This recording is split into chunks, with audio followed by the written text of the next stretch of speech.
जळगावच्या पारोळा तालुक्यात गेल्या 2 दिवसापासून मुसळधार पाऊस होतोय।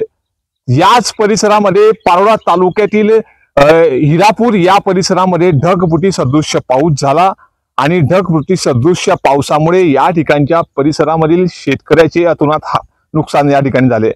5 एकर असलेल्या या कपाशी पिकावर गुडघाभर पाणी या ठिकाणी साचल्याचं दिसून येत आहे।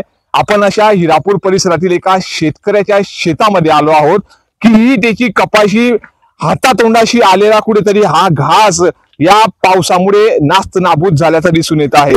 पूर्ण जी कपाशी तयार झालेले पीक होते ते कुठेतरी आता जमीनदोस्त झाल्याचं या ठिकाणी आपल्याला या चित्रामध्ये दिसून येताना परिसरामध्ये दिसतंय।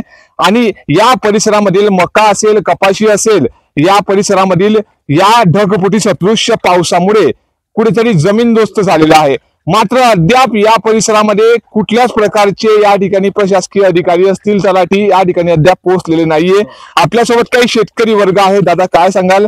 गेल्या 2 दिवसापासून या परिसरामध्ये सतत पाऊस होतोय आणि या पावसामुळे शेतकऱ्याची हातातोंडाशी आलेला 5 एकरचा कपाशी पिकावर मोठं नुकसान झाल्याचं दिसून येत आहे। गुडघाभर पाणी या ठिकाणी या शेतामध्ये आहे। काय परिस्थिती आहे शेतकऱ्याची, काय?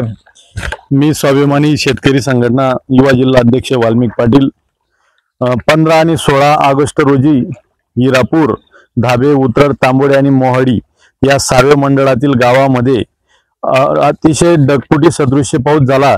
त्याच्यामुळे सर्व शेतकऱ्यांचं खूप मोठं नुकसान झालेलं आहे। मका आणि कपाशी आणि इतर सर्व पिकं डायरेक्ट म्हणजे जमीनदोस्त झालेल्या आहेत। त्याच्यामुळे शेतकऱ्यांचा हातातोंडाशी आलेला घास या निसर्गाने हिरावून घेतलेला आहे। त्याच्यामुळे मायबाप सरकार आम्हाला हेक्टरी 40,000 रुपयाचं मदत करावी। सरसकट पंचनामे हिरापूर, तांबोडे, उत्रड, हिरापूर आणि मोहाडी या गावातील शेतकऱ्यांचे सरसकट पंचनामे करावेत ही शासनाकडे आमची विनंती आहे। तर ह्या होत्या संघटनेच्या काही पदाधिकाऱ्यांच्या प्रतिक्रिया। आता हिरापूर परिसरामध्ये ज्या शेतामध्ये आपण आलो आहोत त्या शेतकऱ्याशी आपण संवाद साधण्याचा प्रयत्न करूया। दादा, काय सांगाल? तुमच्या हातातोंडाशी आलेला घास कुठेतरी आता पाण्याने या ठिकाणी हिरावून घेतलेला आहे। काय परिस्थिती नेमकी, किती नुकसान झालेलं आहे? दादा, मी तुम्हाला विनंती करून हात पाय पडून सांगतो, तर एवढं नुकसान झालेलं आहे शेतकऱ्यांचं मायबाप व सरकार, तर हेक्टरी 40,000 रुपये मदत मिळावी ही विनंती करतो मी सरकार मायबाप तुमच्याकडे। 15-16 तारखेला एवढं नुकसान झाले, ढगफुटी संपूर्ण शिवारात नुकसान झाले। हिरापूर, तांबोडे, धाबो, उत्रड, मोवाडी आणि पूर्ण शेतकरी इथे ठार झालेला आहे। हातातोंडाशी आलेला घास हा विरून घेतलेला आहे देवानी।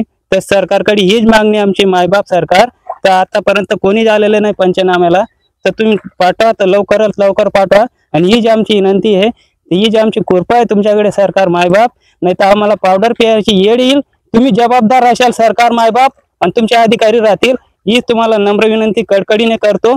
माझे 2 शब्द संपवतो, नाही तर आमचे कुटुंब संपवण्याचा प्रयत्न येईल आता गावात। दादा, काय सांगाल? आता तुमच्या हातातोंडाशी आलेला जो घास होता तो या पाण्याने हिरावलाय, किती नुकसान झालं? 5 लाख रुपये कर्ज काढून जर अशी परिस्थिती होत असेल तर पावडर पिण्याची वेळ येईल। सरकार मायबाप जागे व्हा आणि एवढं पंचनामासाठी धाडा, लवकरात लवकर धाडा। पूर्ण गावाची नुकसान झालेली आहे, संपूर्ण गाव परिसरामधल्या या ठिकाणी नुकसान झालेलं आहे। दादा, काय सांगाल? या ठिकाणची जी परिस्थिती आहे ती अत्यंत बिकट आहे। गुडघाभर पाणी, या ठिकाणी पीक जमीनदोस्त झाल्याचं चित्र आहे। काय प्रतिक्रिया तुमच्या?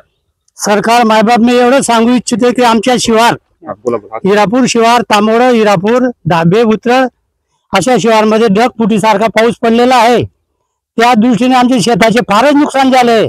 तरी आम्ही शेतीला कर्ज काढून व्याजाने पैसे उचलले, ते पैसे कसे फेडायचे? मुली लग्न करायसारखे आहेत, बाकीच्या गोष्टी बऱ्याच सांगायसारख्या आहेत, परंतु आम्हाला शासनाकडून अनुदान पाहिजे, यासाठी आम्ही कडकडीची विनंती करतो।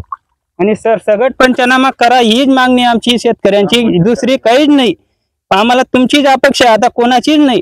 तुम्ही नाही दिलं मायबाप सरकार तर आम्ही पावडर पिऊन आत्महत्या करू आणि तुम्ही जबाबदार राहशाल, यास मी एवढीच विनंती करतो। आमची मराठी पाडी येऊन गेली साहेब, मराठी पाडी येऊन गेली, मरून जाणार आम्ही, मरून जाणार। काय करू आता? इथे आत्मदान करण्याची परीक्षा आलेली आहे, शेवटची टेप आहे, ते तुम्ही जबाबदार राहा आणि लवकरात लवकर तुमचे अधिकारी धाडा आणि ते एवढं सहकार्य करा मायबाप सरकार, हीच तुम्हाला नम्र विनंती।